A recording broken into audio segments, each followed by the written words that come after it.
Soon, there won't be surprises when you open your cell phone bill. New recommendations were announced today to alert consumers when they're about to exceed their plan's minutes, texts, or data allowances. Fox 4 consumer reporter Steve Noviello on your side in our Dallas newsroom. Okay, Steve, you say this isn't all good news. Yeah, honestly, CT, I think it's actually sad news. I mean, don't get me wrong. It's a great idea, right? It's just kind of sad that we need it. I mean, is this really where we are at the point where we're so clueless about our own cell phone plan that the government has to step in and start texting us reminders?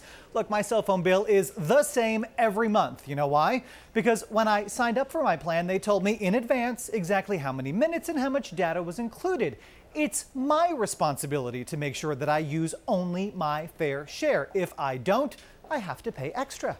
Understood. But what about the people who do go over? How's that new program going to benefit them? Well, this is something the FCC actually has been trying to do for a year now, but they didn't want to get bogged down in all that rulemaking and red tape. So instead, this is a voluntary program strongly suggested by the Wireless Industries Trade Association. Here's how it's going to work. Wireless carriers will provide alerts in 4 categories: voice, data, text, and roaming.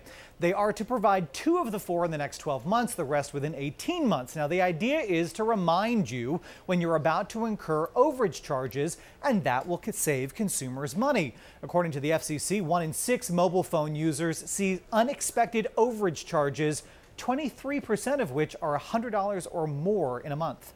Okay, then why not just make it mandatory? Yeah, exactly my point, right? Carriers are subject to these voluntary guidelines, which will include resources for how to track this information on your own, like you should be doing anyway. Yeah. But guess what? If carriers don't voluntarily comply, then there's already talk of them making this mandatory. So what are we waiting on here? If it's such a good idea and consumers need to be saved from themselves, then let's pull the trigger here and get to it, right?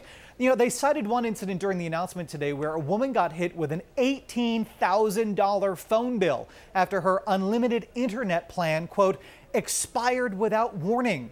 Really? I'll bet you there was a warning. I'll bet you when she signed up for it, they said, this is good for 3 or 6 months, right?